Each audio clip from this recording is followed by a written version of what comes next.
Hello दोस्तों, आप अच्छे होंगे, स्वस्थ होंगे, आपका दिन अच्छा हो। आज बात महाकुंभ के उन नागा साधुओं की जो मुख्य केंद्र बिंदु बने हुए हैं महाकुंभ में। आपने देखा कि सबसे ज़्यादा अगर किसी की चर्चा होती है तो महाकुंभ में साधु सन्यासियों की। लाखों साधु सन्यासी कैसे आते हैं महाकुंभ में, महाकुंभ की बात कहाँ चले जाते हैं, आखिर उनकी तपस्या क्या है, उनकी जिंदगी कैसे जीते हैं, वो अपने जीवन यापन कैसे करते हैं, आज उसी में हम बात करेंगे। बांधो भारत में आप सब लोगों का स्वागत है। हमारा चैनल बांधो भारत है। आज शरीर पर भस्म, माथे पर तिलक, कानों में कुंडल और 16 नहीं, नागा साधु करते हैं 17 श्रृंगार।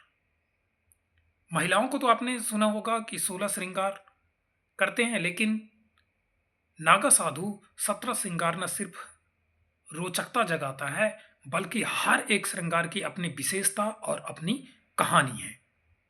इन सभी अलंकारों का सीधा संबंध भोलेनाथ शिव शंकर से है और हर श्रृंगार कहीं ना कहीं उनके ही किसी न किसी स्वरूप का हिस्सा है। प्रयागराज में आयोजित महाकुंभ में नागा साधु विशेष आकर्षण का केंद्र बने हुए हैं। इन साधुओं के परंपरा, श्रृंगार और रहन सहन में एक अद्भुत रहस्य और आध्यात्मिकता छिपी हुई होती है। महाकुंभ के दौरान अमृत शाही स्नान के अवसर पर नागा साधुओं का ये श्रृंगार देखने लायक होता है। इस श्रृंगार की तैयारी रात से ही शुरू हो जाती है ताकि सुबह भोर से ही स्नान के लिए वे पूरी तरह से तैयार हो सके। भारत में उन नागा साधुओं का जो 17 श्रृंगार करते हैं, विस्तार से उनके बारे में जरूर चर्चा करेंगे। भस्म या भभूत नागा साधुओं के लिए भभूत वस्त्र के समान है। स्नान के बाद वे पूरे शरीर पर लगाते हैं।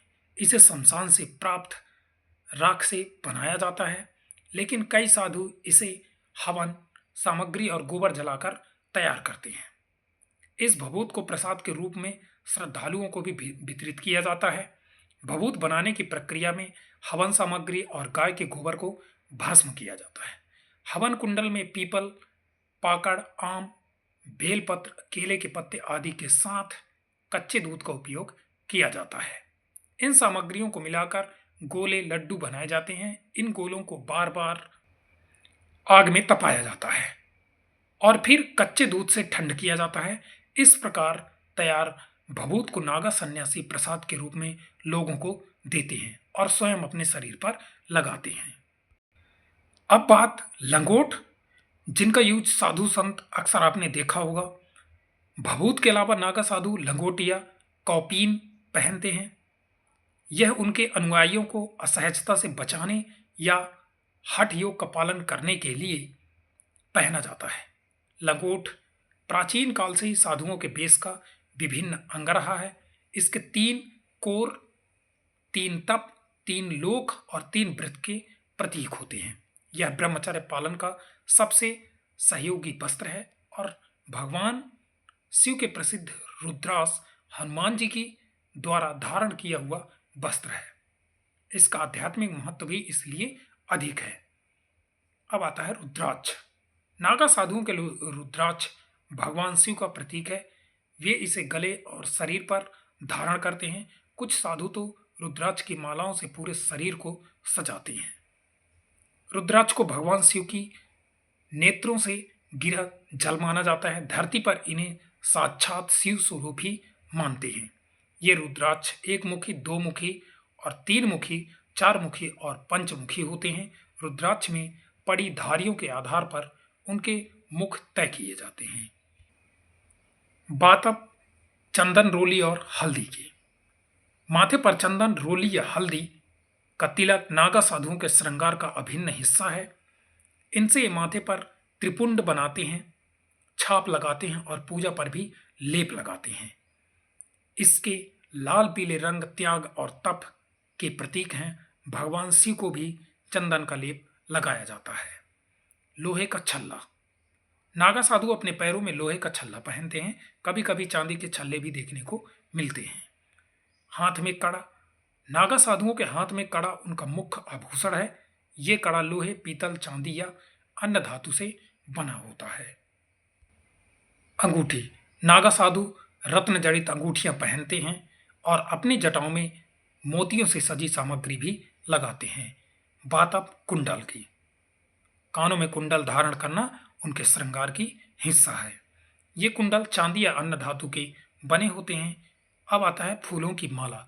नागा साधु गेंदे या अन्य फूलों की मालाओं से अपनी जटाओं, गले और कमर को सजाते हैं। फूल माला उनकी श्रृंगार है।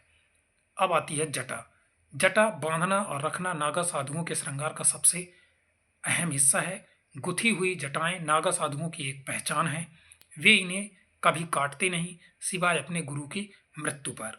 जटाओं को रुद्राक्ष, रत्न जड़ित माला या फूलों से सजाया जाता है। जटा सीधे तौर पर भगवान शिव का प्रतीक है। उन्होंने इसी जटा में चंद्रदेव को सजाया है और गंगा अवतरण के समय इन्हीं जटाओं के जरिए उन्हें रोककर पानी उनका वेग भी कम किया है। जटाओं के जरिए उन्हें रोककर उनका वेग तो कम किया ही है। जब सतीदाह से शिव जी क्रोधित हुए तब उनको दक्ष यज्ञ को नष्ट करने के लिए अपनी जटा तोड़कर ही वीरभद्र को प्रकट किया था। पंचकेश। यह उनके श्रृंगार और परंपरा का हिस्सा है जिसे वे अपने साथ रखते हैं। काजल या सूरमा। आंखों में काजल लगाना उनके श्रृंगार का एक महत्वपूर्ण भाग है। अर्धचंद्र। भगवान शिव के प्रतीक के रूप में नागा साधु सिर पर चांदी का अर्धचंद्र धारण करते हैं। डमरू। डमरू भी आपने देखा होगा शंकर जी के हाथों में भी। डमरू भी भगवान शिव का प्रतीक है जिसे वे अपने पास रखते हैं। इसी डमरू के नाद से महेश्वर सूत्र की उत्पत्ति हुई थी जिसके आधार पाणिनि ने व्याकरण रचा था। चिमटा। नागा साधु के श्रृंगार में सबसे जरूरी अंग चिमटा भी होता है। यह धुनी रमाने और आशीर्वाद देने के काम आता है। अब बात गांडा की। गांडा नागा साधुओं के लिए उनके गुरु की मौजूदगी का प्रतीक है जिसे वे हमेशा धारण करते हैं। अगला है अस्त्र शस्त्र। धर्म सैनिक कहलाने वाले नागा साधु अपने साथ शस्त्र भी रखते हैं। ये भी इनके श्रृंगार का हिस्सा है। इसमें वह फरसा, तलवार, त्रिशूल और लाठी जैसे अस्त्र शस्त्र अपने साथ रखते हैं। त्रिशूल भगवान शिव का अस्त्र है। फरसा भी उनका ही अस्त्र है जिसे उन्होंने परशुराम को दिया था। इसी तरह उन्होंने रावण को भी चंद्रहास खड़ग वरदान में भी दी थी। ये सारे शस्त्र उनके ही प्रतीक हैं।